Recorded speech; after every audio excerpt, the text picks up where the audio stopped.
Hey everybody, it's Mike and welcome to Chip Damage, and today we're talking about one of the greats. We're talking about the Xbox 360. Now during the 7th generation of video game consoles, the 360 was kind of the console to have, kind of the default system you'd see in many people's homes. There was a number of reasons for that. For one, it came out a full year prior to its competitors, the Wii and the PS3, and got a good head start. And the other big reason was it had great games. Both quality and quantity were on its side, especially in the early mid-years. Later on down the road, the 360 kind of got gimmicky and focused too much on Kinect games. But prior to that, there was an amazing library of games. And that's kind of what I want to talk about today. Some of the rarer and weirder and more fun games I want to mention that I've been able to gather throughout the years in my collection and share them with you. Because this console was truly something special. Microsoft came out swinging and kind of would release a ton of different type of games to appeal to all types of gamers. And when you look back, the 360 had a really unique library. It wasn't just Halo and Gears. As much as I love those series, there was a whole plethora of wacky, weird, and fun games. And I want to talk about them today. And before I begin, if you like what you're about to see, please consider subscribing to my channel and checking out my videos on other rare, weird, and expensive games on a multitude of video game systems, including the PS2, the GameCube, the Neo Geo Pocket Color, Sega Saturn, you name it, I probably have a video for it. So without any further ado, let's continue. So, first game on our list is the first game I had on my Xbox 360, one of the main reasons I wanted the consoles, and a series that would go on to be super successful later on, and that is the Elder Scrolls 4 in particular, Oblivion. So initially released on the Xbox 360, there was a collector's edition of this, and this is a nice one. This was a nice set to start with. So as you can see, it comes in like this nice leather-looking brown box, and what does this come with? Well, let's open it up. So it almost has like the same feel as the extended editions of the Lord of the Rings Blu-ray or DVD boxes, if you're familiar with them. And it came with, obviously, the game disc. It came with a making of bonus material disc for those who want to see behind the scenes. It came with a map, as all Elder Scrolls do, and I won't unfurl that because it takes forever to get back in. But one of my favorite things about this, as you've seen as it falls out, it also came with a piece of currency from the game, a septum from Cyrodiil in the world of the Elder Scrolls. This is cool. This has some weight to it. This has some heft to it. I keep it in the plastic so it doesn't get all like damaged by the acid on my fingers. Very cool. It also came with this leathery feeling art book written in universe that kind of gives you the lowdown on the universe, the magic, the various races throughout the worlds, the history. It has some really fantastic art and of the characters and maps scrolling about, all written in universe, like I said. And I really love stuff like this. I'm a huge Elder Scrolls fan, and Oblivion did not let me down. I really hope they release a part 6 sometime this decade, but hey, we'll wait and see. But yeah, Bethesda was kicking back then. This was a great game, and this was a great collector's edition to get early on in the 360's life cycle.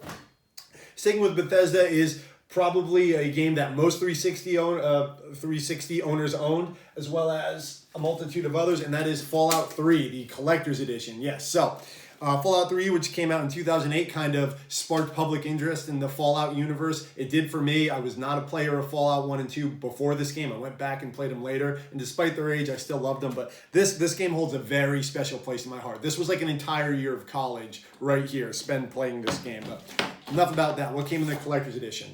Well, as you can see, it comes in a tin lunchbox, which is very cool. Kind of going along with its futuristic retro vibe, kind of that 50s lunchbox. You open it up, obviously you get the game. You get a DVD and a slipcase, the making of Fallout 3. You get an art book, which is very cool. You get to see some of the various locations and monsters through there in this tiny art book. But I love this stuff like this, just concept designs, very cool looking. And you get a little Vault-Tec Vault Boy bobblehead. The collectibles found in the game. This is probably the highlight of the whole thing, of the whole collector's edition. I love Fallout, so I had to get these. These are actually kind of hard to find now. These go for a pretty penny. Of course, with this game, Fallout's popularity skyrocketed. And this is decently sought after now. This one might set you back.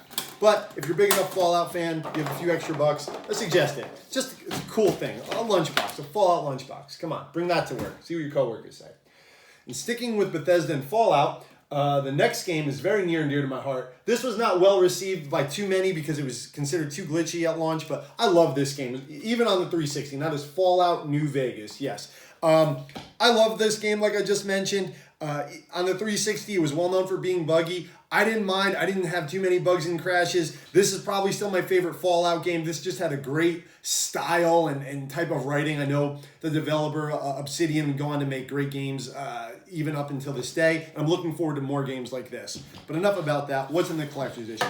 Well, as you remove the slipcase, it comes in this nice box looking all intentionally weathered and dithered. It comes with this behind-the-scenes like comic book, this prequel comic book called Fallout All Roads, kind of giving you a little background on the world and the various factions. Fully colored, very cool. Kind of like a hardcover comic book, full size. Comes with the game, of course. It comes with a row of poker chips from the various casinos found throughout the world. So keep those in the plastic. Yet again, don't want these getting damaged. Want them looking real nice. It also came with a massive poker chip from the Lucky 38 casino that is heavy and metal. I love the weight to this thing. This is a beautiful little piece. You know, I love stuff like this, sticking with the casino theme found in New Vegas. And when you lift up the game, it comes with the soundtrack of the game as well. Some great retro tunes, retro-inspired tunes in Fallout New Vegas, so I love having that. And it also came with a deck of Fallout playing cards. These are very cool. I have not opened up this set, but I have another set that I used to play for a while because I thought it was cool at the time. But yeah, Fallout playing cards, very cool. Love this whole set, kind of sticking with that casino theme. Yet again, this one could set you back a little bit. This one might be even more expensive than the Fallout 3 Collector's Edition, but I would recommend this one even over that, just because I like the game more. But yeah, Fallout New Vegas kind of was a black sheep for a while, but I think it's finally getting the respect it deserves in the public eye. This game was fantastic.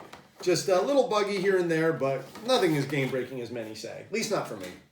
All right, sticking with another older Xbox 360 title. This game is very well known, but this is a particular edition of it that's pretty hard to come by now. And that is Marvel Ultimate Alliance, the Gold Edition. So this is a beloved series of beat-em-ups in the Marvel Universe with a very recent release on the Nintendo Switch of Marvel Ultimate Alliance 3, which was a bit of a miracle. Came out a decade after Part 2.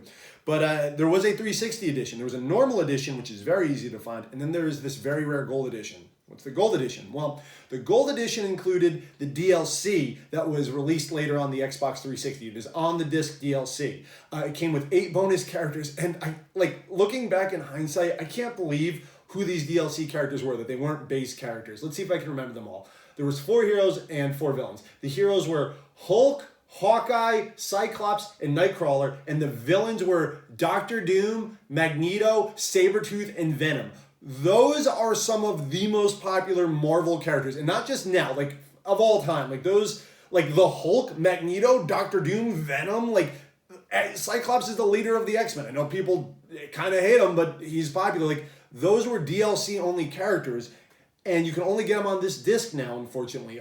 This game and its content has been pulled from all digital shelves. It was re-put back up on the PS4 for a short period of time, then re-brought down. So if you can't really get a version of this game with all the content unless you go and get an Xbox 360 version of the gold version. I've seen this break about $100 at the time of recording. I don't know if it's worth it for you to get, but hey, it's a great game. If you want the most complete version, this is the one to get. Marvel Ultimate Alliance, the Gold Edition, only on the Xbox 360. You gotta have Venom and Hulk. That's crazy that they're DLC.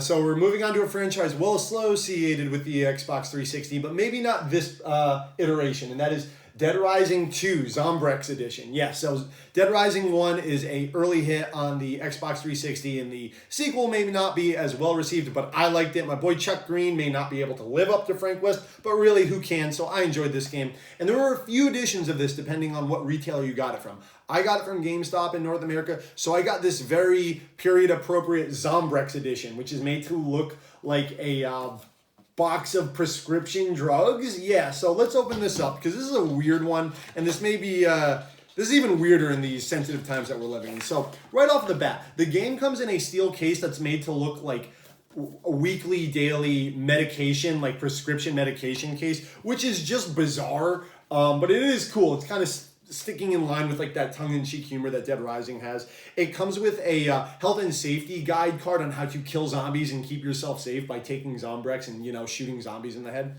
If you want to use a handgun, baseball bat, shotgun, or sword to fight them. It came with a bonus disc containing a little Dead Rising 2 live-action movie. which I watched once, never watched again, but hey, it's cool to have. But there are some other unique and weird bonuses in here. Let's take a look. So right off the bat, you have a concept art book, which is very cool. Kind of a cool little bonus to have, a little hardcover art book. But that's pretty standard. What's not standard with most collector's editions is a fake syringe. Yes, a fake syringe of Zombrex, the zombie cure or repellent, as it were, found in Dead Rising 2. And yeah, this legitimately has a, if I can open this up, let's see, a fake syringe to take. You know, if you got bit by zombies and don't want to turn, like, this wouldn't be released now. At least I don't think so. Not anymore after the state of the world that we're in now. But they were ballsy back then, and they released this, as well as a few other things. They really went all out. They really pushed this on. It came with a prescription notepad. You know, if you wanted to make stick notes, little Post-its on your fridge that say Zombrex. Yeah, what else is there to say? The gift of life, Zombrex. It even came with a brochure for Zombrex. Like, Zombrex is important to the story of the game, but this is like just nuts. Like, this looks like one of those real medical brochures that you find in the waiting rooms of doctors' offices, all for like the zombie repellent. Like, this edition was not widespread. This was, as far as I know, a GameStop exclusive in North America, but they didn't care. They went all out, and they really pushed that Zombrex angle. Like, the main character, Chuck Green, is nowhere on this box. I love when game companies do stuff like this. Capcom, bring back Dead Rising, but you know, better than you did with 4. Just put a little money behind it. This is a great franchise. I would love, I miss that feeling I got with Dead Rising 1 when I first got it on the 360. Like that awe of how many zombies they were and how weird and funny that game was, but that's neither here nor there. Moving on. So the next game we're going to be looking at is not a collector's edition, but it's just an oddity that I want to talk about. So the next game I'm talking about is Akai Katana. Some of you may know this, but for those who don't, what type of game do you think this is? You see this pretty anime boy and pretty anime girl kind of loving on each other over a sword in the moonlight. So what do you automatically expect this is? JRPG, dating sim, maybe even a fighting game, who knows? No, this is a shmup. This is a vertical shooter, horizontal shooter as it were. Think of Ikaruga or Darius or Gradius. Yeah, this is a spaceship shooter where you play as these various pretty anime boys and girls. It's fantastic. It has a great soundtrack. It has a good look to it. It is only on the 360 in North America. I believe it is an exclusive everywhere else, but I can only confirm in North America. So definitely check this one out. This is a great game. The 360 was kind of going out there and reaching for games like to draw in other gamers, and this is a good example. Like, this was not something that you would normally associate with the 360 in North American produced system by Microsoft. Like, no, this is a very Japanese game. It's a very cool one. If you're in for some shmup action, some bullet hell, this is a good choice. This isn't too hard to get. And that game was produced by Rising Star Games, which also produced this shmup, Dodanpachi. Dodanpachi Resurrection, as it were, the deluxe edition. So, yet again, this is another shmup starring cutesy anime girls in schoolgirl outfits. This is a real fun one, though. Dodanpachi is a somewhat well-known series among shmup fans, but this is unique. You may notice that this is a European game, a PEGI game, but the reason I have this is very unique. The Xbox 360 was region locked, was region coded, as in games from other parts of the world would not play on North American consoles, vice versa. You had to get the console and the game in the same region, except for this game and maybe a few others, but this is the only one that I own that I know like this. Like, if you get a European version of this game, it just works in your North American console. So once I heard that, I bought it, I checked it out. It's a good game. It's a good shmup. Yet again, this is a vertical shooter, much like Ikaruga. I know you couldn't guess that from the cover, from the robot girl looking into the sky, but just like Akai Katana, this was made by Rising Star Games, or produced by them. Fantastic shmup that you cannot get an English copy of this, or North American copy. I'm very sorry. You cannot get a North American copy of this. You must import it, my fellow Americans, from Europe. But hey, it plays fine. Good shmup. Sticking with shmups, I can't even hide the identity of this one, is Death Smiles. Like, if you were walking through the store and you weren't super game savvy and you saw this, Death Smiles, what do you initially think? You see like these little girls in their like gothic Lolita outfits. Yet again, is this some type of, I don't know, romance game, dialogue game? Like, weird waifu simulator. No, this is another shmup, and this one is really good. This one is produced by Axis Games and made by Cave, who are kind of shmup legends. And they made a sequel to this, but this version that I'm holding was a very unique physical Xbox 360 release. I wanted this. This game was awesome. It's got like a creepy, cutesy vibe. Like, it kind of dances between that, kind of sticking with the Gothic Lolita vibe. But this came with a few bonuses. Or one particularly one. Obviously, came with the game with itself. I think the cover's a little creepy because those girls are kind of young, but hey, this is still a good game. Anyway, it came with a faceplate for your Xbox 360. Remember these? So for the kids who don't know, the original Xbox 360 was a pretty chunky beast, a pretty big system, and for whatever reason, you could pull the front of the system off, the faceplate, and you could put your own custom ones on. There's a multitude of these. They sold these in stores separately, so you can kind of customize your Xbox 360. Kind of cool. Not too many consoles have anything like this. However, these did not work with the middle and late life Xbox 360s that were far more common because all the original Xbox 360s died with the Red Rings of Death. But it was still a cool little giveaway with this game. I don't think this charged anymore. It was still a regularly priced game. And it's a nice collectible. Like Death Smiles faceplate. Can't go wrong with that. So stick that back in here. Oh, and before I forget, this also came with the soundtrack of the game, if you can see, which this was a 2-disc release. Good music in this game. Yet again, all three of these games, good shmups. If you're in for some good shmups action, the 360 was kind of the system to have for a bit. Look at these. These are all great. None of them look like shooting games on the cover. I must iterate that. I kind of love that about these types of games, though. But yeah, moving on. All right. Talking about games that a little confusing when you look at them. Here's an early Xbox 360 game. This is the first JRPG that I owned on the Xbox 360. I'm a huge JRPG fan, so when I saw this, I picked it up immediately, and that is Enchanted Arms. This is somewhat of an infamous game amongst JRPG fans. So, few things about this. First off, this game was developed by From Software. Yes, the guys most well known now for their Dark Souls, Demon Souls, Bloodborne, and Sekiro games. You know, some of the most highly valued developers in the video game landscape. But before all that, early on in the 360 life cycle, they released this game, Enchanted Arms. But it was produced by Ubisoft. Like, can you imagine that now? Like, Ubisoft publishing a From Software game. I know that Activision just published Sekiro, and that was weird, but this just feels even weirder. Like, back then, From Software probably needed the help of Ubisoft to get their game out there. But enough about that. So for a while, this was an Xbox 360 exclusive. There was a slightly enhanced version later released on the PlayStation 3, but it did not come with the extra bells and whistles I'm about to show. Came with this nice paper box on the outside, which holds, of course, the game, and a nice little graphic novel, like manga style, which I thought was pretty cool. So what is Enchanted Arms? Just for those who are curious. Enchanted Arms is a turn-based JRPG with a grid-based style of combat, and you play as 4 characters that are all terribly voice acted, like in the best way that it's like The Room, like the good bad. Like the voice acting, the English voice acting for this is so poor you will get a good laugh. And you know, you and your ragtag team of friends go to save the world from an evil ice witch with the power that's hidden in your arm. It's always like a magical arm. Like, can you count? Like, try to count how many games in anime have a character with like a magical arm. The whole gimmick of the game is the monsters that you meet and defeat, some of them you can recruit into your party. Almost like Pokemon, but like you're there in the party with them. And I was immediately drawn to this game because I was a huge fan of the Otogi franchise on the original Xbox. And if you're familiar with that, the main character of that game, Raiko, is a monster in this game that you can recruit to your party.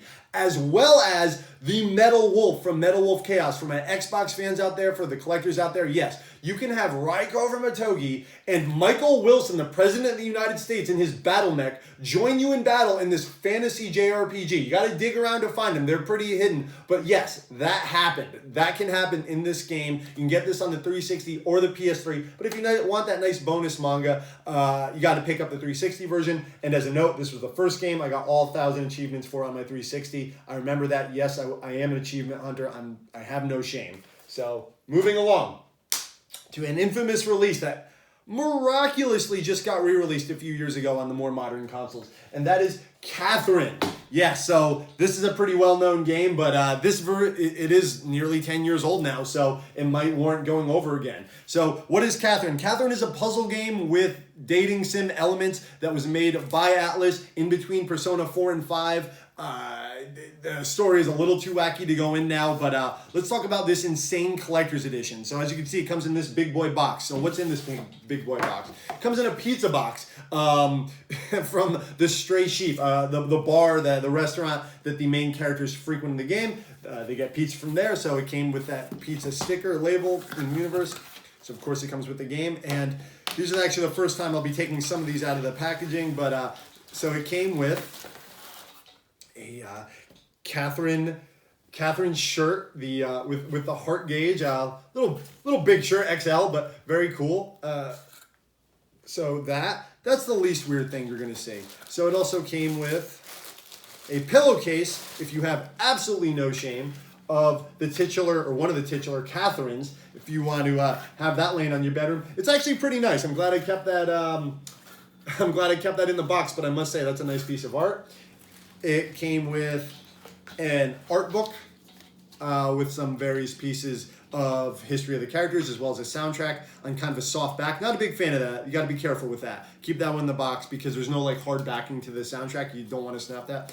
And it most infamously came with a pair of boxers. Yes, of Catherine boxers. So if you are a very brave boy, you can wear these around the house. And pretend like you're Vincent, the main character from Catherine. Yeah. So this is one of the more lewd collector's editions that I own. But you know what? I kind of like this game. I beat it. I don't think I'm ever going to play it again because it's strangely difficult if you're not good at puzzle games, which I am not. But the story was fun. It certainly goes to some odd places, and I love that. It's a bit daring, and I guess I had a big enough following to get it re-released years and years later. I did not see that one coming. But to me, this is always going to be the game that I got in my 360 that came with a pair of boxers that I did in fact see people cosplaying Vincent in those boxers at various Comic-Cons and conventions around the time. Braver souls than I to walk around in nothing but boxers and deer horns, but hey, good on them for being that confident. And moving along, let's put this right back where it was. Got to keep my boxers nice and clean. Good. Put that right there. For now, we're moving on to something very near and dear to my heart. So, for those of you who've been watching videos in my channel, know I'm a huge fighting game fan. So, about 10 years ago when I saw the release of this next item, I needed to have it. The next item in the collection is one of 30,000. There's only 30,000 of these made. And this is something I keep on display because this is one of the coolest looking boxes I've ever seen. So without further ado, we're looking at the Street Fighter 25th Anniversary Collection on the 360. This was also released on the PlayStation 3 in a different version, and I'll get into the details about that. But look at that. That is just a Kuma symbol, the 10 symbol, the heaven symbol, whatever you want to call it, on this gargantuan box. Doesn't even say Street Fighter on it, just that symbol, the rating, and Capcom. That's all you need to know. For those who know, you know what this is. You know what you're getting into. So let's get a look at this. Let's get a better look at what I'm actually holding here, because this is something very special. So when you remove the slipcover, now you have just that 10 symbol embroidered in the box in this lovely, it's almost velvety feeling box with like iron corners. Right on the bottom you can see that 25th anniversary Street Fighter logo that they were pushing at the time, and man, I love this thing. So it opens like a treasure chest because that's kind of what it is. So what does this come with? First off, it comes with a certificate of authenticity from Yoshinori Ono, the producer of Street Fighter for many, many years in Capcom's fighting division. It's individually numbered. I got 20,719 out of 30,000. Comes with a little thank you and for buying this and look forward to the future of fighting games. Came with a bunch of stuff though. So the main draw was that it came with Street Fighter 4 and Street Fighter Cross Tekken, which were the most popular fighting games by Capcom out at the time. Street Fighter Cross Tekken not doing so well later on, but hey, it was cool to get this anyway. Came in like this very unique double case that didn't have any other type of release. Came on 2 separate discs. For both Cross Tekken and Street Fighter 4.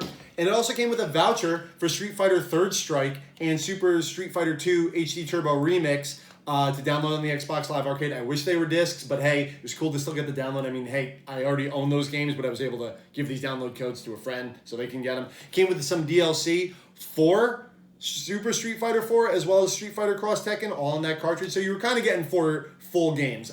Super Street Fighter 4 as well as Cross Tekken, Street Fighter 2, and Street Fighter 3. The PlayStation 3 version had a different library of games. The PlayStation 3 version of this came with download codes for Street Fighter Alpha 1, 2, and 3 as well, because that was available on the PlayStation Network. Sadly, it was not on the 360, but the 360 was my preferred way to play these games, so I opted for that version. Despite loving Street Fighter Alpha 1, 2, and 3, I wanted to play this with the best online possible, so you had to go with the 360 version. But enough about that. What else did this come with? This came with the 25th anniversary film collection of Street Fighter. Now, this had a multitude of things. This had the various Street Fighter animes and shows released throughout the years. It had a documentary about why people love Street Fighter. It had it had Street Fighter 2, the animated movie, sans the Chun-Li shower scene, get your minds out of the gutter. It had the Street Fighter 4 original movie, which is just a terrible little anime made to kind of lead into the story of Street Fighter 4. It had Street Fighter 4, The Ties That Bind, which was kind of a jury story, a jury-focused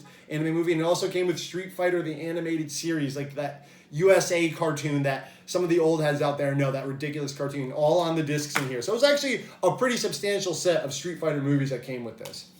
What else did it come with? It came with, and if you could see that, right, if you could see that, it came with a number of Street Fighter soundtracks throughout the years. This is like one of the coolest things about this. Like, it had Street Fighter 1, 2, 3, 4, Cross Tekken soundtrack, all of them. It had the Street Fighter 3 soundtrack on disc. You have like those smooth, like jazzy hip hop tunes. Like, I love that about this. It had a fan remix. There's like, let's see, 1, 2, 3, 4, 5, 6, 7, 8, 9, 10 soundtracks from various Street Fighter games throughout the years on here. And like, that's just amazing.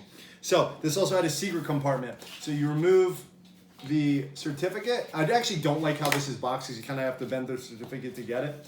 And it came with an art book in the back, which also has that 10 symbol and that fantastic Street Fighter 25 anniversary art right there.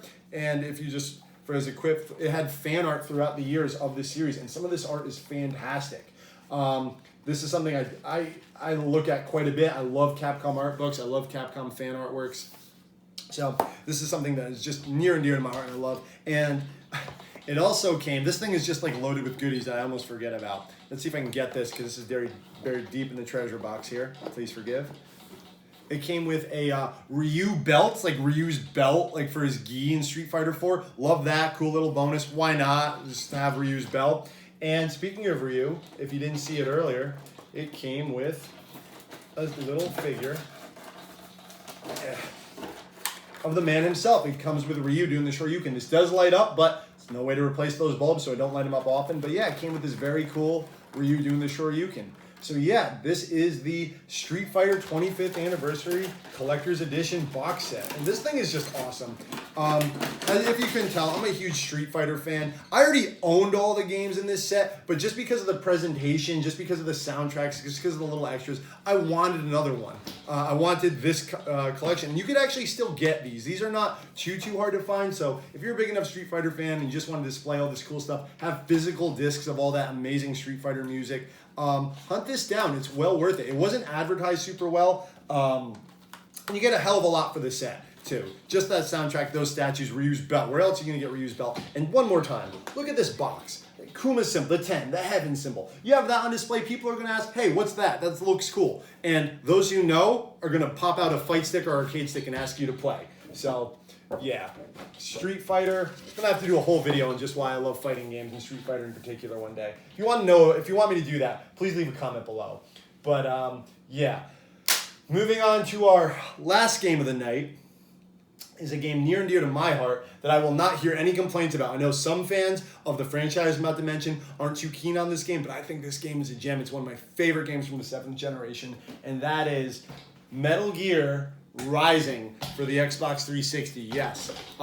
So this was a fantastic game released late in the Xbox 360 and PlayStation 3's life cycle, where you play as Raiden from Metal Gear Solid 2 originally, who became a badass ninja in Metal Gear 4, and now you get to play as badass cyborg ninja in Metal Gear Rising Revengeance. That's a mouthful. Because I wanted this game so much, I opted for the collector's edition. So, what comes in this collector's edition, this strangely vertical collector's edition with a handle? Well, it does one of the things I love most when collector's edition do, and that it came with 2 cases. It came with the regular edition of the case, of course, and the steelbook version of the case. I love that when they give you the option of whether you want the original or the steelbook. You know, sometimes the original has nice art on it and you want access to both, but I keep my discs in the steelbook, which have this lovely picture of Raiden on the cover and the symbols that I cannot read on the back, but it probably has something to do with lightning and cutting. It came with the soundtrack of the game. Both the regular edition of the case and the steelbook have 2 disc slots to hold the game, and the soundtrack are fantastic, but that's not enough to warrant this enormous box. What did this come with? What was this holding? My favorite thing I own. That's what it was holding. And what was that? That is this. And what is this? That is Raiden's sword in a glass dome. And what is it? Oh, it's a lamp. It's the coolest lamp that anyone has ever owned. Yeah, an electric Raiden Katana lamp. I actually keep this in my room. This has been working for 7 or 8 years now, still going. This thing is just so ridiculous. It is literally the hilt of Raiden's blade exuding electricity. You have a couple options here. You can leave it like that. It looks cool. Or you can turn the electricity off to kind of save it and just have it looking all ominous like that. But this, imagine seeing it like this is what I wake up to in the morning. This is one of the first lights I turn on. This is how I get my energy. I look at this and I remember all the craziness by this platinum-made Metal Gear game, which I hold near and dear to my heart, and I know I'll probably never get a remake or re-release, but I can always go back and play it with the light of Raiden's sword shining down behind me. I love this thing so much. Don't hate on Metal Gear Revengeance. If you are also a fan of Metal Gear Rising Revengeance, please leave a comment below and tell me about your love of it. And that wraps it up for games today. And keep in mind, this is definitely only a part 1. There are so many games on the Xbox 360, so if there's a game that you love or know about that you want to hear about, please let me know, but please expect a part 2 and probably part 3 of these videos. There's just too many games on the 360s to cover in one go. But before I finish, I have one little bonus. So at the time of this video, Godzilla vs. Kong has just been released in theaters and on HBO Max. I love it to death. And it made me go back and watch a lot of the Godzilla and Kong movies. And I'm of particular fondness of the 2005 Peter Jackson King Kong film. And I wanted to watch it again. And what's one of the best ways to watch that movie? Streaming? Sure, that's okay. Blu-ray? That's all right. DVD? No. I wanted to watch it the best way possible, and that is on my Xbox 360 HD DVD player, which came with a copy of Peter Jackson's King Kong. Yes, you kids know what this is? This is the Betamax tapes for millennials. So, early in the 360's life, it was one of Sony's strong points that the PS3 was able to play Blu-rays right out of the box. The 360 could not still use standard DVDs. So to fight back later on, they made this ridiculous add-on for the Xbox 360 that's fairly infamous now, where they actually expected you to spend a few $100. I think these were like $200 or $150 US at the time to connect this to your Xbox 360 externally, so you could pop in HDVDs, which were like Blu-rays but not quite as good. There was like a very short format war. Many of you are probably aware of this, but yeah, these were quite a bit of money back in the day, but I was able to get this for like $15 at a local game shop, and it was basically new. As you could see, it came with all the plastic, but just for like the sheer absurdity, I wanted this thing as a piece of history, because like, let me tell you, I don't know anyone who had one of these. I never saw anyone who had one of these. It was kind of absurd. Please let me know in the comments below. I can't get this plastic on. Please let me know in the comments below if you're an HD DVD collector, if you had one of these, if you used it. But yeah, it also came with King Kong, which is the best way to watch it. You can get your Xbox 360, which I don't even know if this will hook up to a slim Xbox 360. So I'll have to say, you get an old, chunky, definitely doomed to get the red ring soon Xbox 360. You hook this bad boy up, you get your King Kong HD DVD, you pop it in there, and you have a good time watching King Kong fight 3 T-Rexes or V-Rexes at the same time. And yeah, that's all I have to say on the Xbox 360 today. Fantastic console, one of my favorites. Can't believe it's already 16 years old at the time of recording, and I have so much more to talk about this console, so please look forward to that. And please, if you haven't watched them yet, like I said before, check out my other videos where I go over weird and obscure games, rare games, expensive games on a multitude of other consoles. My name is Mike. This has been Chip Damage. Thank you for watching and consider subscribing. Have a great day.